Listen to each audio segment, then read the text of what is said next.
Hoi An, c'est terminé pour nous. Du coup, on va direction Ho Chi Minh. Et pour ça, on doit prendre un bus qui dure 24 heures. Et oui, du coup, on a dit qu'on prenait pas l'avion, donc même si parfois ce serait quand même plus confortable ou plus rapide, parce qu'en avion il faut seulement un tout petit peu plus d'une heure, du coup on respecte et on prend le bus. Donc c'est parti pour 24 heures de trajet.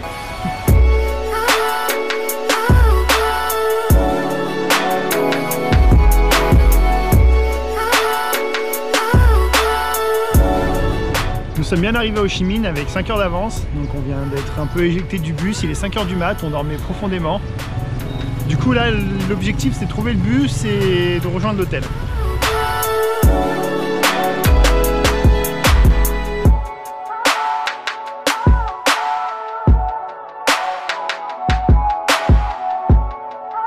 Après être passé par l'hôtel, on a pris la décision d'aller directement faire nos visas au consulat du Cambodge pour éviter de le faire à la frontière et surtout pour éviter quelques corruptions.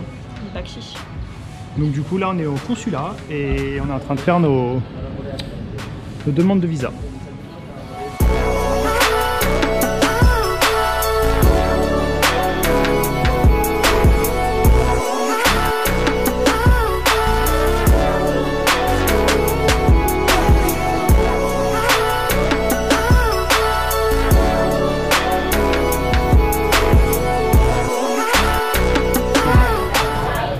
Au marché de Ben Thanh, donc c'est un marché qui est quand même assez touristique, mais bon, on avait envie de voir ça de nos propres yeux, même s'il fait très chaud. Alors ici c'est un peu un concentré de tous les marchés qu'on a vus jusque là. Avec des prix méga gonflés.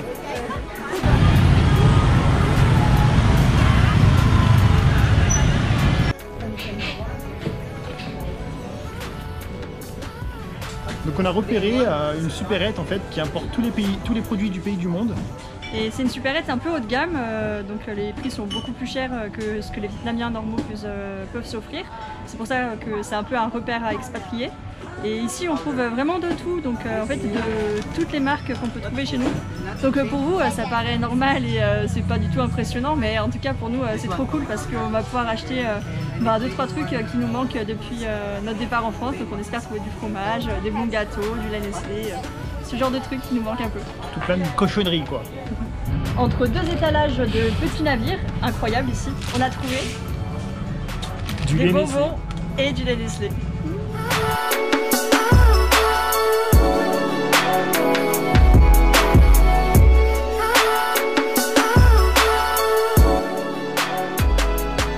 Mais regardez ce qu'on a trouvé, des baguettes et plein de viennoiseries, de la bonne pâtisserie. On est un peu comme des enfants le soir de Noël quoi. Et le temps attendu.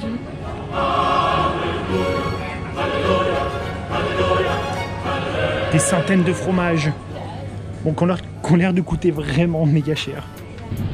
On est dans un rayon de fromage. Donc il faut savoir que pour vous ça paraît un peu peut-être fou toutes ces histoires autour de la nourriture, mais c'est une des choses qui nous manque le plus en voyage, bon, avec nos proches et nos familles bien entendu, ne nous tuez pas sur place. Mais voilà, la nourriture c'est vraiment un truc en fait qui devient obsédant au fil des jours et des mois. Et on ne fait plus penser qu'à ça, on parle presque tout le temps de ça, on en rêve la nuit. Enfin ça devient vraiment un gros sujet.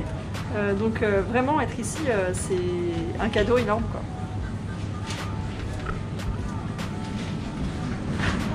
Le rustique. Par exemple, ce rustique, il est à 14 €.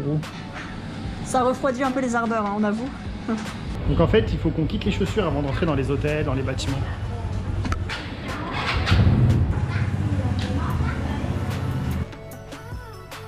Et voilà.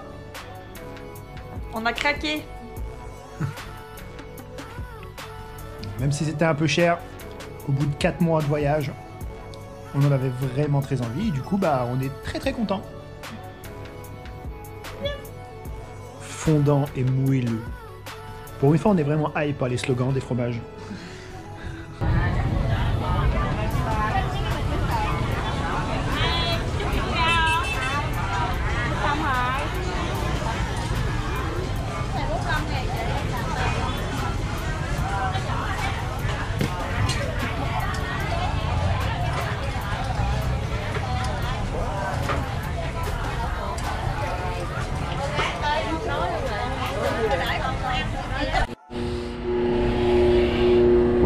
beau avec ça.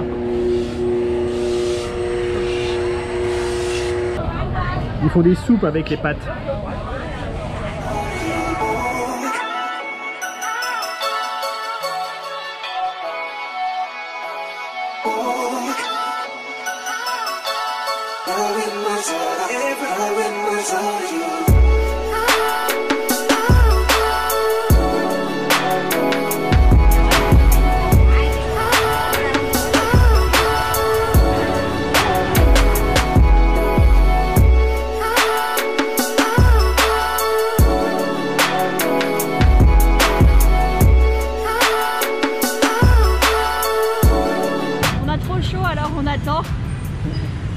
L'arroseur automatique.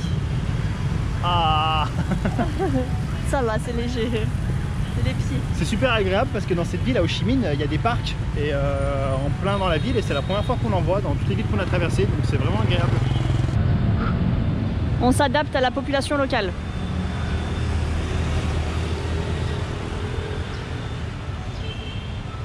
Ce qu'on a remarqué en fait, c'est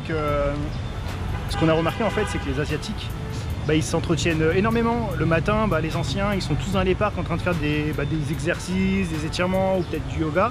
Du Qigong aussi. Du Qigong, et là, voilà, il y en a qui font du sport, mais c'est vraiment partout dans les différents villes. Là-bas, il y a quelqu'un qui fait du Qigong.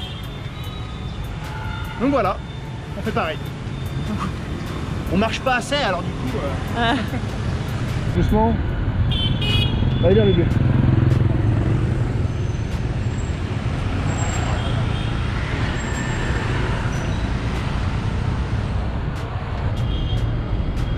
On est devant la cathédrale Notre-Dame de Ho Chi Minh.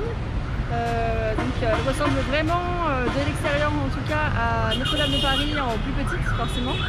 Et bon, malheureusement on ne peut pas rentrer dedans puisqu'elle est en rénovation. Donc ce sera pour une prochaine fois peut-être.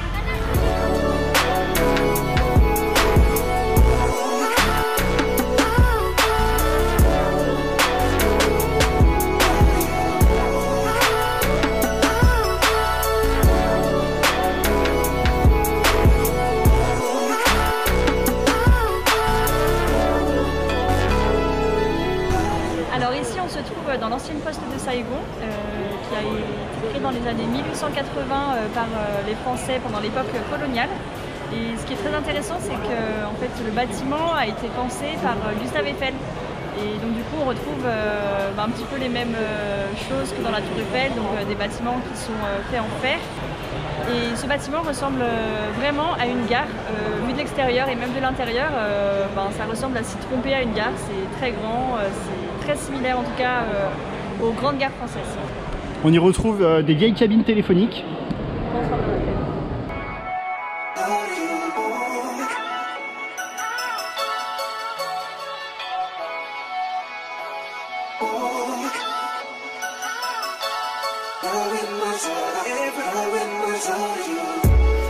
Et tout au fond, on y retrouve le portrait de Ho Chi Minh, donc c'est le fondateur du parti vietnamien. C'est souvent qu'au Vietnam, en fait, il y a des groupes de classe qui viennent voir les étrangers pour discuter avec eux et ils nous posent diverses questions sur ce qu'on fait au Vietnam, tout ça. Pour améliorer leur anglais. Et là, en l'occurrence, ils nous apprennent des chansons. C'est vraiment En vietnamien. En vietnamien, c'est vraiment un bon échange, on aime bien faire ça. Con cò, Can có, là cò, lại có, bay lả. baila. Yeah, good, very good.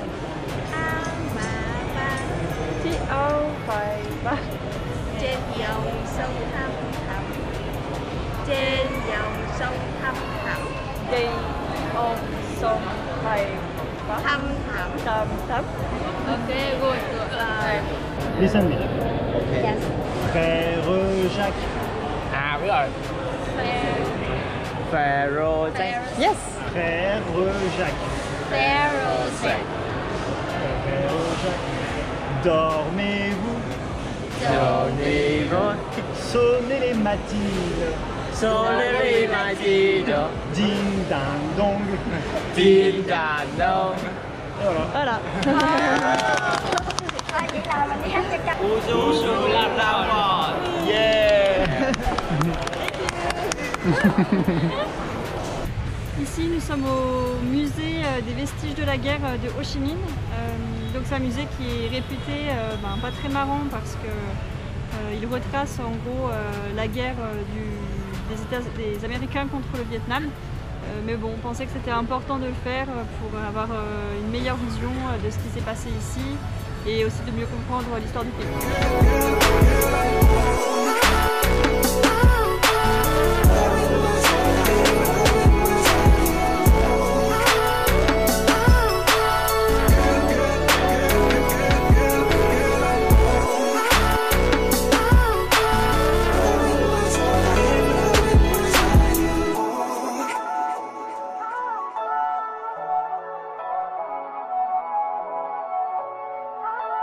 Avec cet engin, il faisait des frappes au napalm, donc autant dire que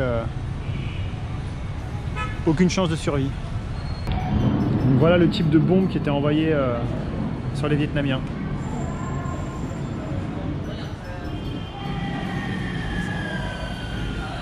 Après la visite du musée, bon, on n'a pas filmé l'intérieur parce que du coup ça se fait pas trop. Et c'était quand même vraiment difficile. Ça a mis en lumière du pourquoi et du comment il y a eu la guerre, comment ça s'est terminé, tout ça. Enfin, c'est vraiment intéressant et on vous invite vraiment à faire le tour si vous passez par Ho Chi Minh. Ça permet aussi de se rendre compte que ce que les Vietnamiens ont vécu finalement il n'y a pas si longtemps, puisque la guerre elle s'est terminée en 1975. Et ça permet aussi de comprendre, on voit pas mal de personnes handicapées, et puis toutes les personnes qui ont finalement plus de 40 ans, on se dit c'est des personnes qui ont vécu la guerre de près ou de loin. Et apparemment chaque famille vietnamienne a quand même une personne qui a disparu dans la guerre. Donc voilà, donc c'est très intéressant et ça permet de un peu mieux comprendre le quotidien des Vietnamiens.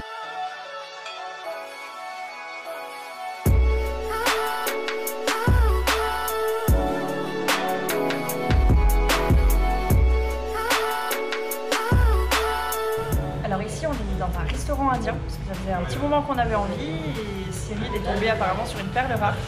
Pour l'instant on confirme, c'est délicieux et on vous laisse voir par vos propres yeux.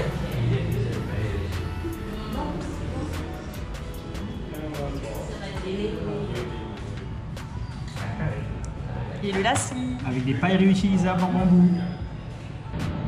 Donc nous sommes ici au consulat du Cambodge. Nous sommes venus il y a 2 jours pour faire nos visas pour rentrer au Cambodge parce que nous entrons par voie terrestre. À savoir que nous Français avons le droit de faire le visa à l'arrivée, c'est possible également, mais il y a des fortes tentatives de corruption à la frontière et du coup c'est souvent on est obligé d'aligner les dollars pour pouvoir passer. Du coup on s'est dit on va venir au consulat, comme ça on évite toute tentative de corruption et on n'alimente pas le système. Sauf qu'on arrive et on est censé avoir le visa dans la journée, donc on arrive le lundi matin. Et on attend, on remplit nos papiers, c'est vraiment l'histoire de 30 secondes, et puis on attend presque 1 heure. Certaines personnes nous passaient devant nous, on ne comprenait pas bien, arrive presque l'heure de fermeture. Et à ce moment-là, on se demande ce qui se passe, et un employé vient nous expliquer que ça ferme et du coup qu'il faut qu'on revienne à 14h30. Du coup, on lui signifie qu'on n'est quand même pas très content parce que ça fait 1 heure qu'on est là, certaines personnes passent devant nous et on ne comprend pas bien ce qui se passe. Il nous dit d'attendre et il revient quelques minutes après en nous expliquant que si on veut nos visas dans la journée, il faut rajouter 5 $ par personne. Du coup, autant vous dire que nous, si on est venu ici, c'est pour éviter ça, quoi. Pour éviter la corruption. Donc on lui a clairement signifié que c'était hors de question. Et résultat, il nous a dit de revenir 2 jours plus tard. En fin de journée. En fin de journée à 16h, donc ce qui n'est pas du tout pour faire en sorte que pour faire en sorte qu'on craque et qu'on donne les 5 $. On a refusé et ça y est, on vient d'arriver au consulat avec 1 heure d'avance, on s'est dit peut-être que ça payera. Effectivement c'est le cas et du coup c'est bon, on a bien nos visas qui ont été faits il y a 2 jours. Il les a fait le lundi en mode... Voilà, mais c'est juste pour essayer de grappiller 5 $ par-ci, 5 $ par-là, ce qui est juste énorme en nombre vietnamien. Donc on est très satisfait, on n'a pas alimenté la corruption. Voilà. C'est cool.